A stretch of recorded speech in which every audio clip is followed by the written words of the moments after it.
I didn't do my Dear Abby segment yesterday. No, you didn't. So look, I have 3 really great letters to Dear Abby, which I won't do all of them, obviously, but there is one, and it's about cheating.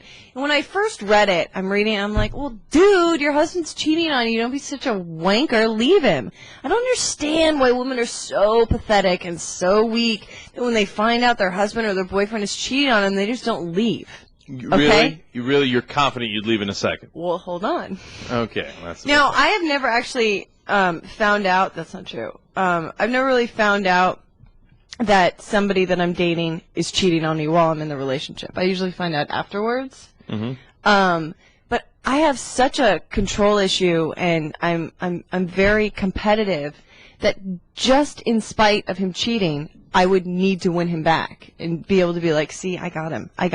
No, that's so stupid. So that's why I would stay and work it out and try to be the most special, wonderful girlfriend or wife, so he would then feel so terrible and so guilty and so awful for ever cheating on me, and look at me as being this wonderful woman that stayed through through our trials and tribulations, and I would still win over, I would win out over the girl that was the whore. So now I understand here why Brokenhearted is having some issues with Raleigh, which I'll read you in a second. So, Dear Abby, I've been married to my husband Raleigh. Man, they're from the South. It's got to be. I've been married to my husband Raleigh. I have a great Southern story for you guys later. I've been married to my husband Raleigh for 9.5 years.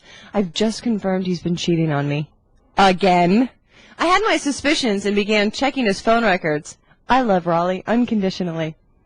We had a huge fight about it, and the girl and her friends were calling my home and saying they were going to slit my throat. Then the phone call stopped until... They're definitely from the South. Until yesterday. The girl was trying to reach Raleigh, and when I answered, there was only silence on the other end of the line. I know he called her friend the night before, the one who said she would cut my throat.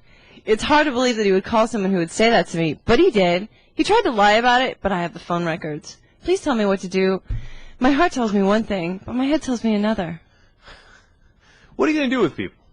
No, what are you going to do with people? I mean, I'd write in, like, what am I going to do with you? Okay.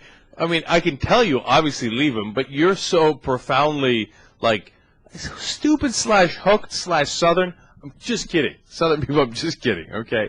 Anyway, that, like, it's not going to make any difference. I mean, if you write that letter, there's no way you're listening to any reasonable or rational advice. Right.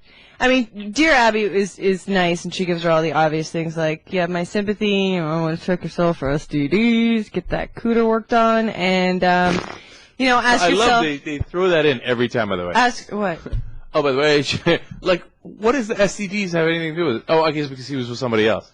They're always like, oh, STDs. Well, yeah. I mean, honestly, look, you have a broken heart because somebody's been cheating on you, but that's actually the permanent repercussion. If they were unsafe and they were irresponsible, I mean, that's the real damage that can happen to you. And that's the thing that men don't think about when they cheat on women, is what they can pass back to you. I have 4 words for you. And ruin their life forever.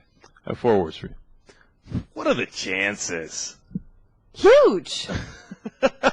I'm just playing. And, she's like, this is the time for you to ask yourself the question, am I better with him or without him?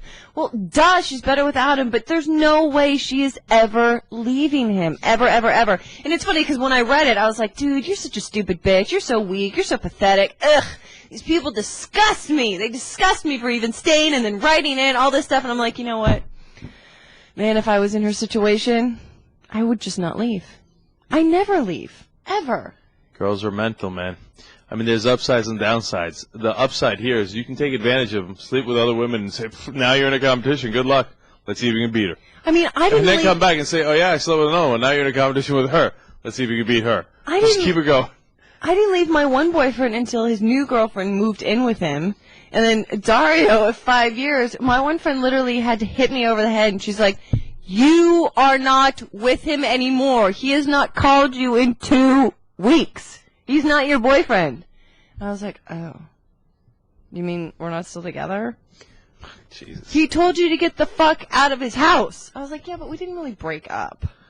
What do you need, a written letter signed That's by what I'm his saying. lawyer? Like, you know, he could have some girl calling to slit my throat, and I'd be like, I love you, darling. I think you're so great. Anyways, women are pathetic, and they suck.